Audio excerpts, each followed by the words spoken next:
Are you looking to grow revenues, increase profitability, or obtain financing? If so, you came to the right place. Running a business is all about leadership. How do you become a better leader? Learn from the successful entrepreneurs and business owners how to lead your organization more effectively. That's why we created Leadership Live at 8:05, Talking Small Business, to help you succeed with your host, Andrew Frazier, Business Growth Pro and CFO and founder of the Small Business Pro University. Every Tuesday evening at 8 p.m. Eastern, we're joined by experienced entrepreneurs and business owners who share their secrets to success via Livestream. Also, every Friday morning, we release a new podcast episode.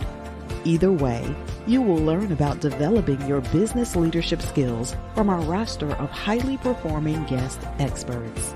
Leadership Live is one of the many valuable resources provided through the Small Business Pro University, empowering business owners to learn, profit, and grow. Find out more at sbprou.com.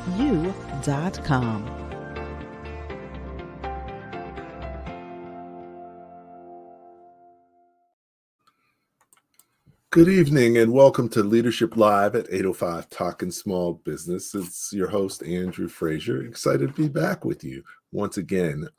Talking small business, my favorite topic, and just really, chatting with a business thought leader, business owner, entrepreneur who has some valuable insights to share to help you become a better leader and run your business more successfully, more profitably, and be able to grow and make more money. So definitely our focus this year is we really want to take more time and effort to focus on your most important job as a business owner, which is sales and marketing. So it's key to learn everything you can about how to sell and market more effectively. So many of our topics this year will be based on that. There's a lot of different strategies, a lot of different ways, a lot of different things you can learn to market and sell effectively. So getting different perspectives from different people who have been successful at it can be beneficial to you and your business. So as I mentioned, our goal this year is to help you make 2023 your best year ever. So tonight we have our special guest, Steve Jones.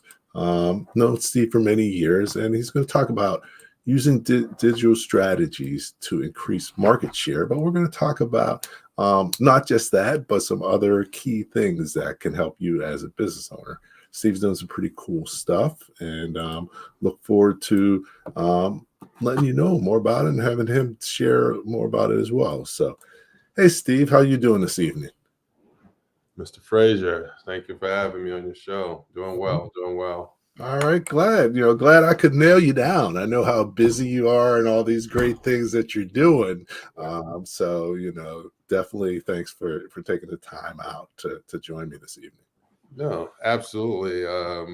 Owned many small businesses, so whatever I can contribute to the discourse and help all of us, all of our boats rise, I'm more than willing anytime I can. Okay, excellent. Yeah, I mean, definitely appreciate your willingness to share, not just now, but over the years. And you're really breaking new ground. I mean, I think many things that you're doing, that you've done, are really providing something that really wasn't there, but was needed. And I look forward to sharing more of that, because as a business owner, you need to differentiate yourself. You don't want to just do what everybody else is doing. You need to find a way to really shine and show, do what you do best and most profitably. So, Steve, you've done all this great stuff. I can't tell people as well as you can. So I'm going to give you a few minutes. Just talk a little bit about your journey, kind of where you came from, how you got where you are, some of the key learnings. And then we'll take come back and ask you some questions. We'll really just dig into the topic and, share. As always, we've got great guests. So if you're tuned in, feel free to comment, feel free to ask questions. That's what Steve's here. This is, we do this for for you to help you to learn and be more successful. So, hey, Steve, tell us a little about your story. Yeah, sure. So you said it best when you said that standing out and making yourself, stand out from the crowd. I said that's ultimately what I've been doing my entire professional life.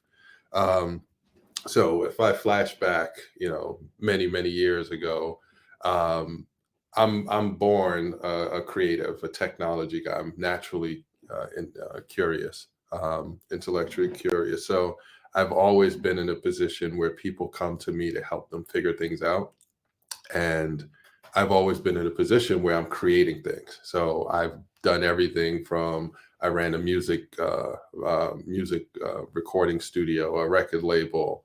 Um, I then, expressed myself visually through graphic design. I ran an award-winning digital marketing agency for about 20 years. And now I run a global stock media company centered around people of color. So through my entire journey, there's always been a way that I looked out into the world and see something that was missing. And then as an entrepreneur, my mother was an entrepreneur, and it's kind of in the bloodline. If I see a problem, I go after a solution, and it's usually something that is a little different than what's already out there. So in my last company, I built websites, marketing campaigns, branding assets for companies of all size, Cartoon Network, Pfizer, a lot of large corporations. My first website that I designed was for Jay-Z's fan club, and that led to me founding the digital agency. I didn't set out to start a digital agency. I just was a creative guy who answered the call when a friend of mine called for help. And that led to a 15, 20-year career in digital marketing. But yeah, it's essentially about, doing what you love to do, doing what you're good at, and doing what people are willing to pay for. I've had a niche of a knack for doing that over the years, especially helping other small business owners, flesh out their ideas, come up with a different angle to approach the market, finding the right fit for their product in the market, and then figuring out how to monetize the heck out of it. So that's something I've been wildly successful at, and I'm always happy to help and provide information. And I spend a lot of time. People ping me on LinkedIn and say, "Hey, Steve, I'm doing this. What do you think about this or that?" And if I have an opinion, I'll offer it. And there's a lot of opportunity right now, especially in the digital age, to grow and scale almost any business concept.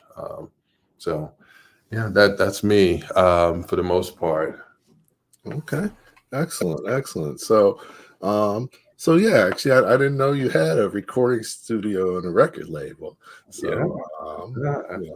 I was back in the day. I produced beats. I've been on tour around the country. I opened up for like Wu-Tang and the Fugees and Onyx. Like this is, millennial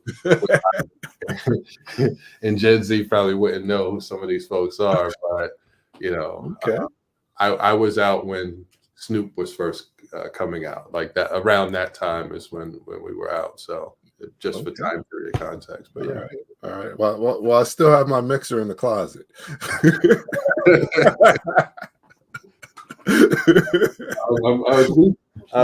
I was reaching for my. There you go. But I was never good enough to go on tour with anybody. No, yeah, but I've been through a journey all centered around creativity and doing things that were not currently being done in a way that other people were doing it. So. Okay, excellent. So yeah, I look forward to digging into that. Especially digital technology as a business owner. It's key to incorporate that. But you got so many things as a business owner. It's hard to figure out what to do or how to do it. So we're going to talk a little bit about that, and hopefully that can help you get some perspective. But before we do that, just going to do a quick intro. I do this through my Small Business Pro University. So I've got a quick 1 minute overview of what the Small Business Pro University is all about. And then we'll get back talking small business with Steve Jones. Do you own your business or does it own you? Is your business growing and are you making enough money? As a business owner, there are so many things you need to know to become more successful. Hello, my name is Andrew Frazier, the Business Growth Pro and CFO. I created the Small Business Pro University for you. Small Business Pro University has self-paced, dynamic, multimedia learning experiences created by more than 20 instructors who are business owners just like you. Small Business Pro University will empower you to become a masterpreneur by learning the secrets to creating a successful enterprise, to go from working in your business to working on your business. Take advantage of our strategic coaching program or just simply choose the courses that you need. At www.sbprou.com, we will empower you to thrive and not just survive and make more money in any business environment. Good evening. Welcome back to Leadership Live at 8:05. I'm here with Steve Jones, and we're going to talk about digital strategies to increase your market share. Definitely in business, when you're marketing and selling, there's a lot of key things that go into that. But one of the things that you have to compete for is your share of the market, being able to, really market effectively enough to get a large enough share of the market to achieve your goals. But before we do that, what is market share, and how do you gain more market share? That is a question that every business owner has to ask themselves. And so when you look at the market, you look at the total amount of people that are likely to try or buy your product or service, right? So there's no product other than water that is for everyone. Every product has a specific audience that's going to buy it or try it or refer it to a friend. And just really understanding who the people in your market are, first of all, understanding, are they, 18 to 36? Are they 45 to 60? Are they male? Are they female? Are they upper middle class? Are they lower income? Are they working class? Are they retirees? Like who are the people that you're looking to engage with your product, right? Who are the people who this is going to be so important for them that they have to buy it? Are they business owners? Or is it a B2B product? Or is it a consumer product? Are they people within a certain geography of your retail location?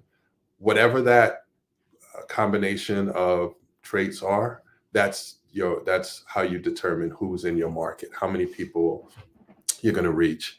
And if you look at how many other people are trying to compete for that dollar from that same person, are you a Pepsi person or are you a Coca-Cola person? Like that's who who your customer is. So knowing your customer is how you know your market. Right? If you understand who your customer is, you understand how many potential customers like the one that you're looking to engage and looking to buy your product. That's how you pretty much target who your market is. And then obviously your share of that market, how many people can you feasibly service? How many people can you reach? How many people can you make loyal customers, repeat customers year over year? If you're a local salon in downtown Newark and you have 5 other salons to compete with, what are you doing differently to make sure that if someone has an appointment on Saturday, they has a daughter's graduation or something like that, and they need to get glammed up, they want to choose your salon over the other 4 that are in your geography, right? How do you get people to choose your product, your brand over others, right? That's how you compete for market share. And the more customers you get, that's sometimes the the fewer that another competitor may get. So that's how you gain market share, and maintaining those customer relationships is how you keep it and grow it. So I have three things that I always tell my sales team. I tell them it's all about attract, retain, and grow, right? So you have to go after customers, attract them to your business, get them to, buy, try your product, and then you have to retain them. You keep them happy, you keep them satisfied, you provide value, and then you grow. So you offer them additional, if they're spending $100 with you this year, you want them to spend $150 next year and 200 in the year after. So you want to retain your customers and then grow their business by adding additional value. And it's not about the dollar amount per se. It's about the growth. It's easier to keep a customer who's already convinced that your product is the one they like than it is to attract a new customer, right? So once you have customers, that's every business lives and dies based on their customers. So if you're not taking care of your customers, if you're not paying them the proper attention, then you won't be able to retain them and retain that market share. So. Okay. No, great.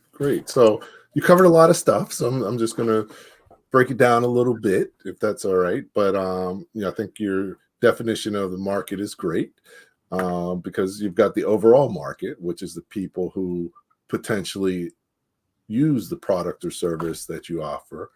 But then you have to figure out, well, what part of that overall market am I going after? As a small business owner, you have to have a niche. You can't go, you can't take on everybody. Like you said, if you have a cola business, you're not going to beat Pepsi or Coke head to head, but maybe you could find a sliver of the market that likes the pineapple soda with oranges in it or whatever you make. So you differentiation, like you talked about. So earlier you talked about finding something that you love, that you're good at, and that people are willing to buy. Right. So how do you find that? Because a lot of times you can have two of the three, but or maybe just one of the three, but that doesn't necessarily make a successful business. So Yeah, no, it's when I used to I've coached many small business owners, and I've done judge business plan competitions and things like that. So just hearing people's ideas, I realized that there's so many small businesses that are born purely out of passion. Like someone, hey, I like to cook. My family likes my food, so I'm going to open a restaurant.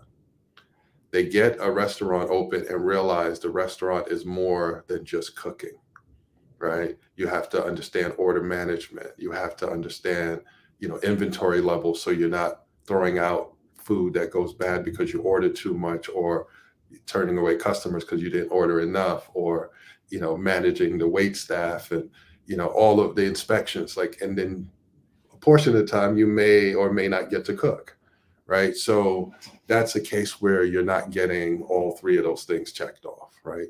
You're doing something you love. People may be willing to pay for it, but it's not something that's kind of feeding your soul. And when you can get all three covered, you really wake up in the morning and feel like you're living into your purpose.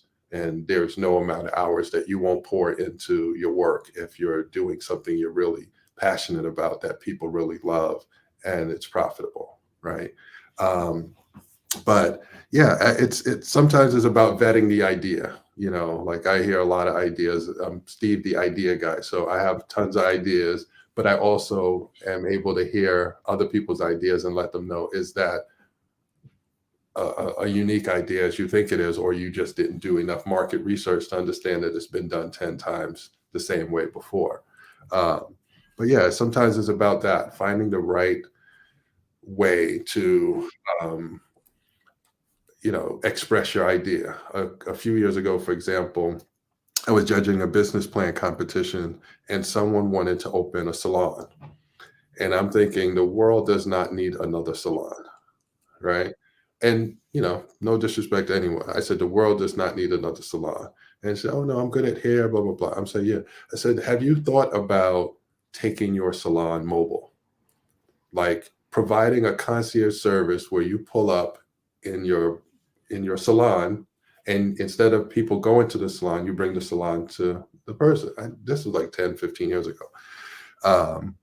People order on a mobile app, you show up, blah, blah, blah. Totally different way to do salons. You know what I mean? And it's like mind blowing. Like, so there's always a cool, catchy, or clever way to take the same idea and do it differently. There's nothing new under the sun, but there are new ways based on today's technology to express the idea and to build a business model around something new, better, or different than it's been done before. Mm-hmm. And as times change, needs, wants, and desires. You talked about there being a lot of opportunities today, and a lot of that is because there's a lot of things that are changing, a lot of new trends, a lot of new needs, wants, and desires. So sometimes they say old becomes new. I mean, my daughter had a pair of bell-bottom jeans on not too long ago. I was like, really? Rocking them like the first one to ever wear them. So definitely you could have you can use things that have already been there, but create it in a new way, or market it in a new way, or bring it to new people. So keep in mind that new people are becoming of buying age every day, right? So the people who may have been 21 and liked something then are now 40 something and they don't like it anymore, but their kids are now 21 liking a whole new set of products and services, and have some other points of passion that makes them want to attach themselves to a brand. Back in the day, we didn't care what the CEO of the brands we loved thought about politics, or whether they were environmentalists or anything like that. So times change, people change, things change in the market every day. Mm-hmm. So the general market every day. Yeah. Okay, excellent. So we've got a question from Roberta. And actually it's a good question, goes along with you've got your target audience or your target market, which we're going to get into a little bit more as we go. But she's talking about the USP, or unique selling proposition. And is it your audience that defines it? Is it you defines it? First, what is a USP? How do you figure out what it should be, and who should be defining it? No, that's a great question. Thank you for that. Your USP is your unique selling proposition. So that's what makes you different in the marketplace, right? So what makes Pepsi different than Coca-Cola? What makes it different than Sprite? What is the thing that provides value to your customers that other products and services don't offer? It's an exercise that every business needs to go through. Sometimes when you start a business out of passion and you're running it, and down the line, you realize that there's, competition that you need to, sort of win your customer over the competition. People will then adapt their value proposition to whatever they change. If you're a astute business person and you do all your market research up front, and you understand, hey, I took a look up the block, there's like 3 other restaurants that, there's a Italian restaurant, there's a Caribbean restaurant, there's a Korean restaurant, but there's no one doing what we're doing. Like no one delivers, no one is open after 8 o'clock p.m., blah, blah, blah. So you start to figure out what makes you different than your competition. If the earlier you do that, the better you can define it for yourself, right? But then on the other end of the coin, it's all about the customer. So sometimes customers will tell you what they like about your business. Hey, I love your your flower shop because you always send me a birthday card. I love the way you package your product relative to the others, or whatever those things are that provide value to people in your own business, that makes you stand out, out of the crowd. That's what makes you unique. And yeah, it's a give and take. Your business should be centered around your customers, but you should also have your own, from a branding perspective. You should also know what your unique selling points are.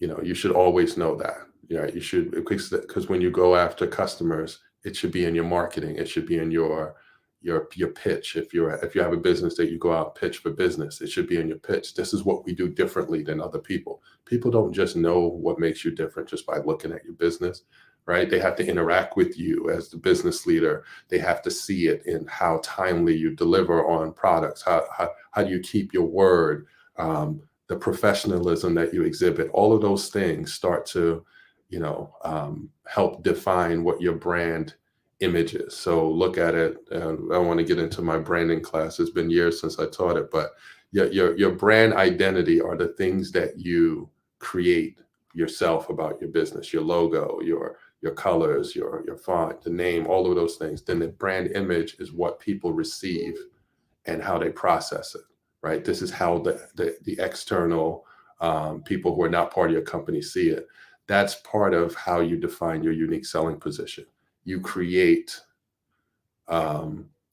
this image for your business that people then can, give you feedback on and say, hey, I love the way you do this. I love the way you do that. This is something that I share with my friends, and then they become loyal customers once they find a thing that makes you unique in value. It's mostly about value, unique in value over other businesses.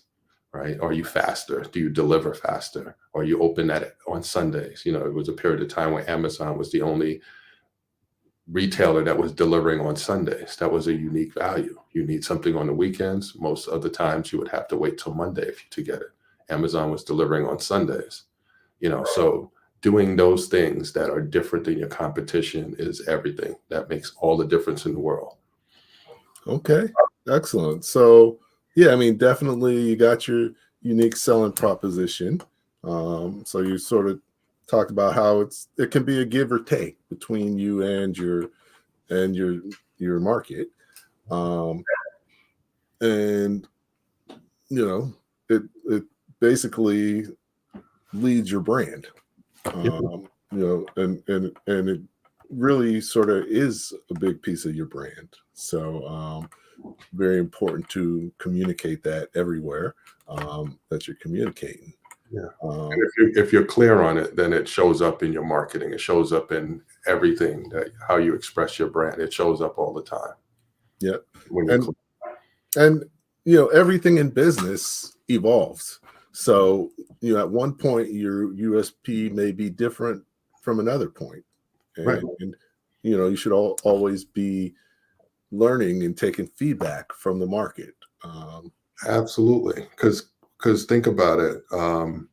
Businesses open and close all the time. So you're unique relative to whoever is in your competitive landscape. Yeah. So if you have 3 other competitors, you're unique relative to them. That becomes 10. Then you have to find a way to stay unique and relevant amongst more competition, right? So, and it also goes, the higher you go, when you start to grow, then you start to compete with larger companies. And then that becomes, a place where you have to find a way to stand out over the giants, Yeah. So you got to find your niche.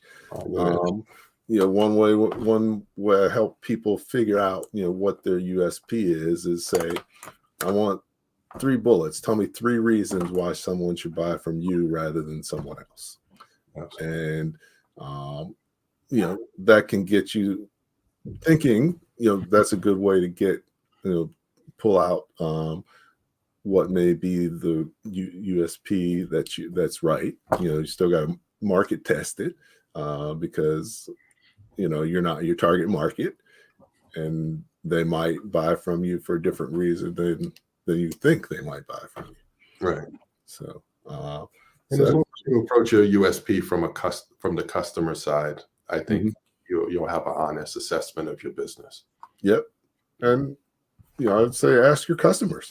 Yeah. They might say they hired you because you reminded them of their mother, or you're like 2 minutes from their house. In It may this be as simple as that. And in this moment in time, don't be surprised if you hear because you're Black owned.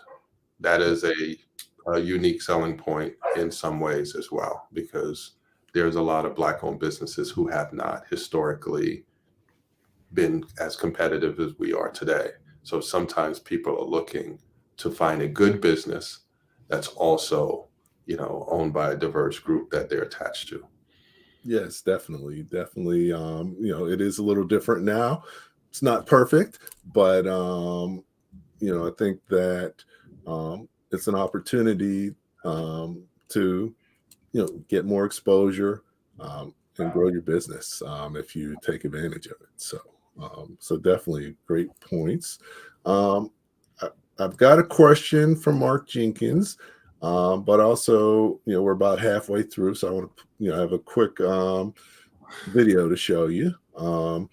Anyone who's been to my Power Breakfast and conference events knows that we really bring something together that's special for entrepreneurs and business owners to help them to learn best practices, enjoy great networking, and gain useful knowledge. And Steve's been on panels and other things over the years. This is the 11th year. I can't even believe that. Wow. And Congrats. actually, yeah, actually, when I started them, I had hair, but I don't think you did. No. Long time ago, this has been gone. Yeah. So let me play a 1-minute video, and then I'll be back talking small business with Steve Jones. If you are looking to increase revenues, improve profitability, and or obtain financing for your business, you need to check out the Power Breakfast and Small Business Pro conferences. My name is Andrew Frazier. One of the things we're here to do is supercharge your day. Today's Power Breakfast has really been a phenomenal experience.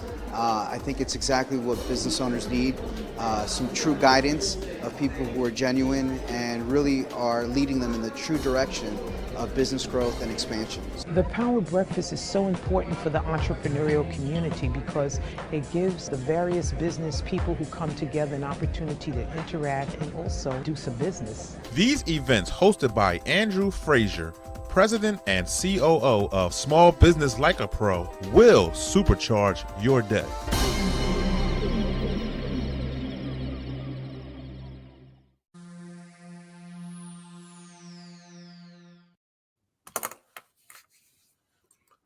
Okay, welcome back to Leadership Live at 8:05, talking small business.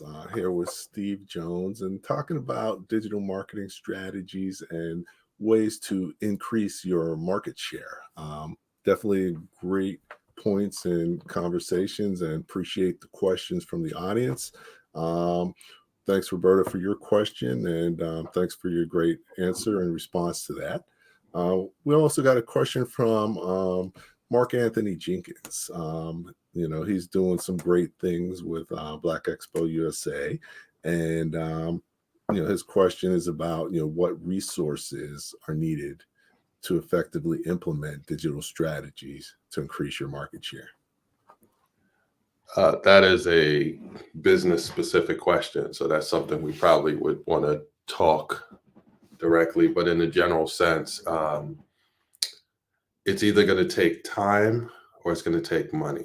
And sometimes there's things that you can do, as a business owner where always being pulled in 50 different directions. So you can't be the CEO and chief marketing officer, chief technology officer, HR, and all of those things you have to be. But so running everything yourself takes away from your ability to do all of those things. So sometimes it's good to hire teams of people or a person to sort of manage your technology.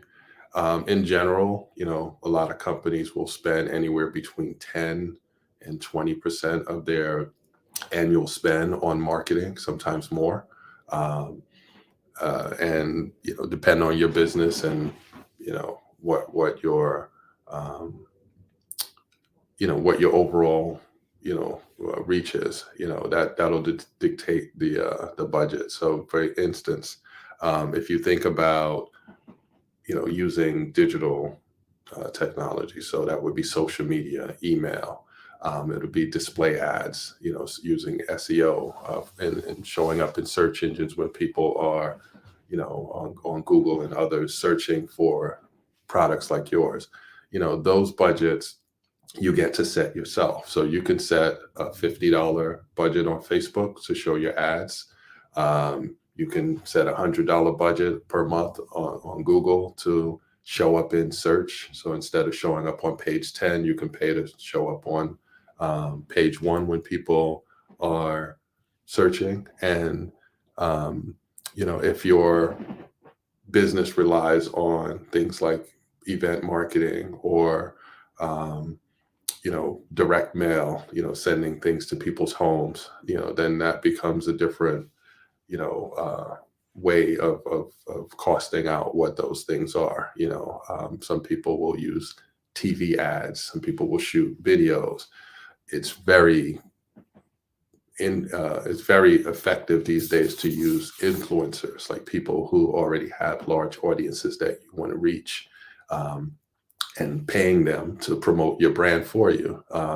So there's a wide range of tactics, marketing tactics and strategies that you can, employ to get your business out there and attract more customers. But at the end of the day, the budget itself is going to depend on who you're looking to reach, where they are, right? Are they on Facebook? Are they on LinkedIn? Are they on Twitter? Where they are. And then sometimes there's a cost to hire a person to literally just create the content and post it and share and sort of manage the interactions that come, when you post things, like commenting back. When people comment on your posts, it's good to comment back, right? So that takes time out of your day to do all of that if you're doing it all yourself. But there's no set budget, but I would target 10 to 20% of what you spend annually on your business for marketing as a general framework. Okay. Yeah. No, excellent. So yeah, I mean, Mark, appreciate your question. And Steve, I think, like you said, it's business specific. Yeah. But one of the things that a lot of business owners don't really take the time to do is develop their business plan or their business strategy. And by doing that, that's how you make it. That's how you make it specific to your business. Because a lot of times you can waste a lot of time and a lot of money marketing without doing the homework to figure out, who your real market is, who your niche is, what the right message is, where to share the message.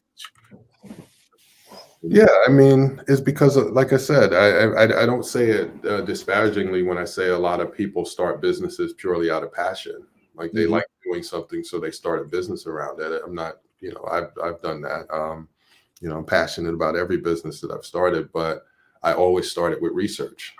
I go out and I see who the competitors are. I go out and I see what's already being done and what's not being done, so I can find my niche. I figure out where the people, I do a persona on customers. So I know right now from my current company that most of my customers fit into one of several buckets. Either you're a buyer, in the marketing department, communication department, design department at a major corporation, or you're in advertising agency or so on. So I know who they are. I know where they get their information from. So I know where to go to reach them, right? Okay. Not everybody. So there was this conversation that I had a while ago with someone about the difference between advertising strategies and marketing strategies, right? And I equated, it's not scientifically how it works, but in my mind, I equated advertising as standing in the middle of Times Square yelling, "I have the best product. I have the best product. I have the best product," just broadly yelling. And marketing is walking over to every woman over the age of 50 and saying, "Hey, have you ever seen this before? Have you tried this? Do you have this problem?" Like, marketing is really more about finding your customers and saying the things to them that will allow them to try or buy your product. Whereas advertising is just broadcasting the same message to as many people as you can and hoping that someone in that audience will remember it enough to try or buy it. So marketing is always a lot more targeted. So you really have to know your customer. You have to know their behaviors, their buying patterns. Do they have disposable income? Like you have to know a lot about your customer. Like, you have to know your customer more than almost any other, more than you know your craft. If you know your customer, you'll know how to tailor your business around your customer. Okay. That's interesting, because I had a guest on, I think last month or so, and he started many businesses, but what he's found is he can be even more successful at businesses he doesn't know anything about, because he takes, by not knowing that much, he can really focus on what the customer need, want, and desire is, and build that into the business instead of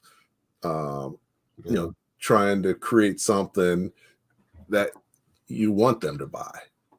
So it's kind of interesting, but I think it also fits. You just had your first round of capital raise for your company, and a lot of times investors, they'll choose the team over the plan. Yeah. Because They invest in the founders, right? You can have the best idea, but if you don't know how to execute that idea, grow that idea, scale that idea, then it's not a worthy investment, right? So people invest in people. People do business with people, right? And you have to develop that trust with people, and you do that over time. You've been doing this for 11 years. So when you say you're doing something small business related, financial education related, people are going to know that Andrew Frazier has a track record in the marketplace for providing this valuable content. We've seen him do it. We know he can do it.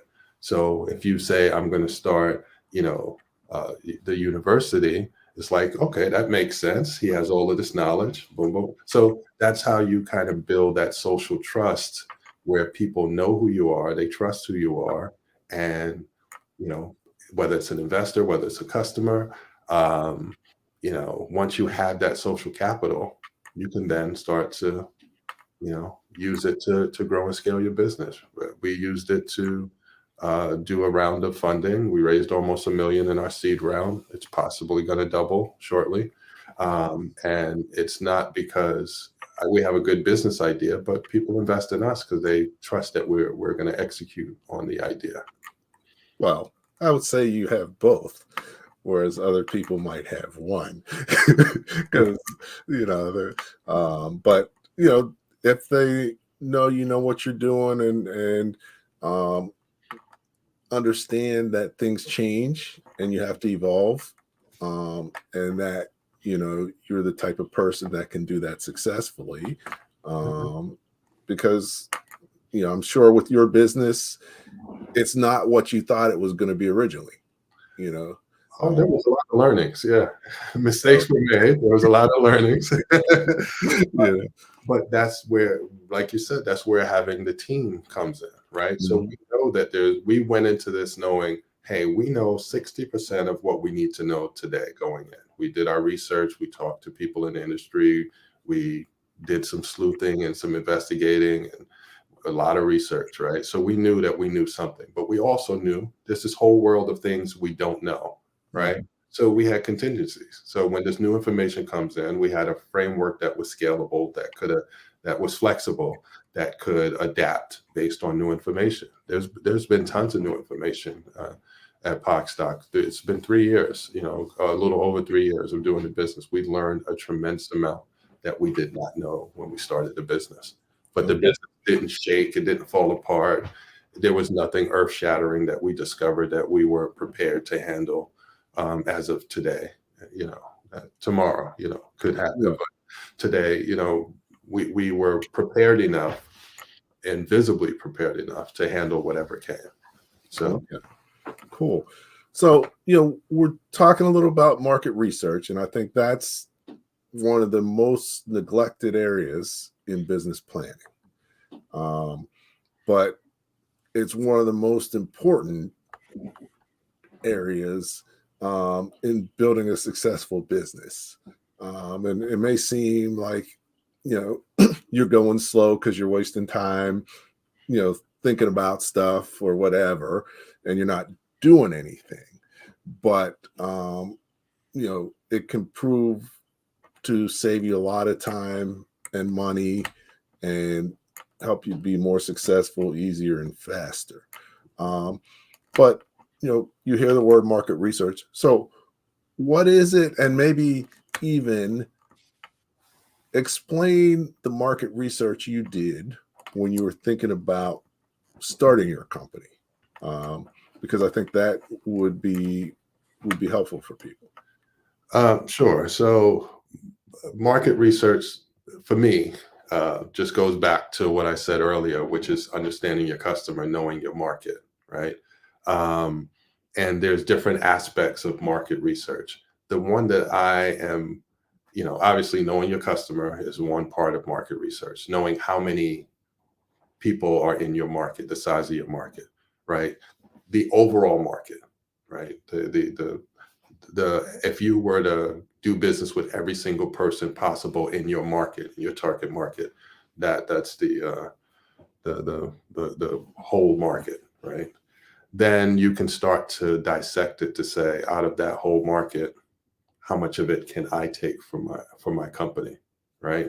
And part of the market research is really understanding who else is out there trying to get that same customer. So my company provides stock photography featuring people of color. It's a niche, right? We're not covering, cats, cat pictures and photos of cars and like that's not our market. Our market is really centered around people of color. So if you're ever doing a website, you need images of people of color. That's why people come to us, right? So knowing that that's a unique thing that we bring to the table, relatively unique, the way we went about it. We looked at the top competitors out there. There's 3 or 4 really big stock photography companies that people are normally using. And when we took a look at those companies, we saw what they're doing. And then we were able to say, okay, well, they do these 3 things well, but they left all outside of, just not having enough diverse content. They left all of these other things out of the mix. We talked to some of their customers and they confirmed, hey, well, they don't do this, they don't do that. And then we built a lot of what they don't do into our business model to provide their customers with services that they're not doing, right? So we listen to their customers, bake that into our service offering to make it that more attractive. So market research is important to really understand the competitive landscape, and understand what your share of the market is going to be, right? So, everybody's competing with someone. There's no product that you can create where there isn't competition. If we're providing diversity stock photography, right, then and we're doing it at a cost, then we're competing not only with the big companies but also the ones who are giving it away for free, we're competing with photographers, right? So when we go after a piece of business with a customer, we, our sales team may say, hey, we need you to subscribe to our platform so you can get access to this content. And they say, oh, we already have a photographer. We're like, okay, here's how we're different than your photographer. We already do business with one of the largest suppliers. Here's how we're different than those suppliers, right? So the market research helps us to understand what our position in the market is. Are we a leader? Are we, a new company coming onto the market with a new approach? Knowing where we are in our stage of growth, how many, some of these companies consume millions of pieces of content a year. Our library is large, it's around 200,000, but, some of the larger companies have 400 million, right? So we know where the growth potential of our business is. So we know where we fit into the market. We sit in the stock media space, we sit in the diversity space, and we primarily provide content to marketers, advertisers, and designers, right? Or people in those doing those functions at any company. So it's just really doing the research to know where you fit in, and what what Andrew said earlier, which is what your niche is. And only research will help you to do that. You can simply Google search, if you're opening a new restaurant, restaurants near me, and see who they are, how long they've been in business, what their pricing, is. If you're going to do if you ever go to sell your house, the realtor will do comps, right? That's market research. They'll do comps. They'll say your house is this value relative to these other houses that are in your area, in your price range. So, market research will tell you about your customer, will tell you about your competitors, they'll tell you how to price your product, or price where to fit into the price range.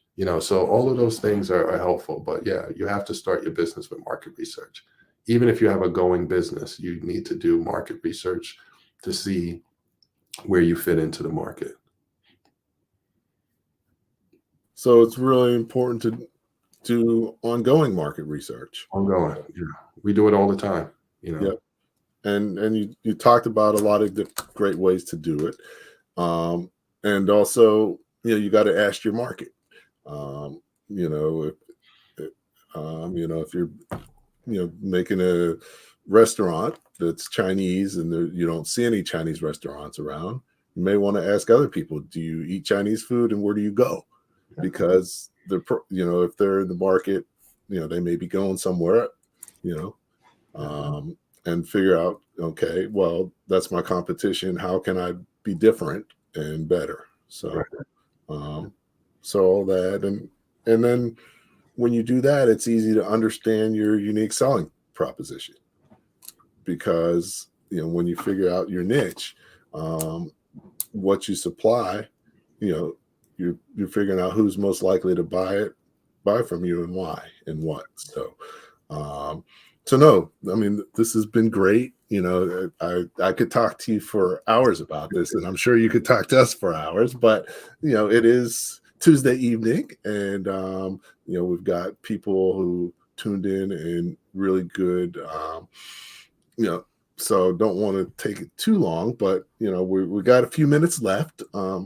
Got a quick question from Mark, so maybe if you could do a quick answer to that, and then maybe think about 3 key things that people should take away from our discussion tonight that they should think about implementing starting tomorrow. So here's Mark's question: how can market research help you stay competitive in a constantly evolving market? So I think you covered some of this, but anything else you want to share on that? No, I mean, yeah, Mark, just adding that your market is trade shows, expos, and it doesn't clearly say whether you're providing these or whether that's where you go to find customers. But,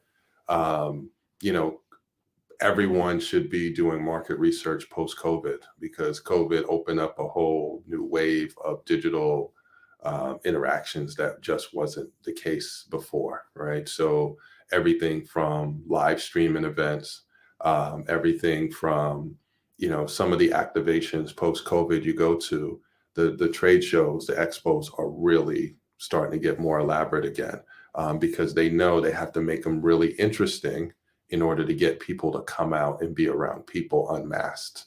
So COVID kind of opened up a lot of opportunities. There's new tech. A friend of mine developed this QR code that, you scan, and, you scan it with your mobile phone and it has all of your attendee information, doing things like that. So it's touchless. So there's a lot of ways to stay competitive if you're producing a trade show. People come out for the content, they come out for the people, they come out for the networking.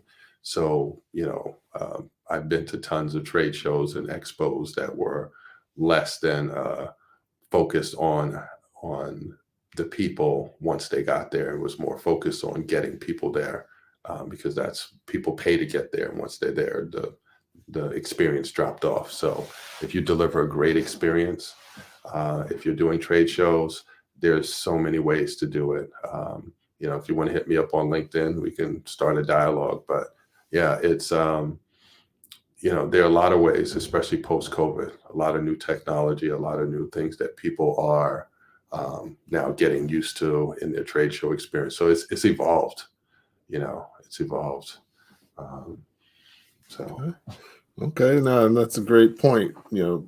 Every business, every market has evolved and continues to be evolving since COVID. So, going back and relooking and reevaluating every part of your business is well worth doing. So cool. So what should we take away from what we talked about? Because we talked about a lot of great stuff, but what are the most important things people could take away and useful knowledge that they can put to work starting tomorrow? I think we talked a lot about knowing your market position, your share of the market. So really a lot of what we talked about was really going out and doing market research, really to understand your customer a little bit better, understand where you fit into the market, what makes your product unique, so that you can better, once you understand what makes your product unique, then you can better market it, because you know the things to say in your marketing material to get people to show up for you. So I would say market research, understanding your customer. I think those things were really, they're resonating with me right now. I'm probably going to do some market research as soon as I get off. But yeah, no, it's I would say market research is probably one of the things that getting to know your customer through research and through conversations, surveys, picking up the phone, sending out an email saying, hey, you've been using my product for 6 months. What do you like about it? I'll give you a month, a free, month of a subscription if you will,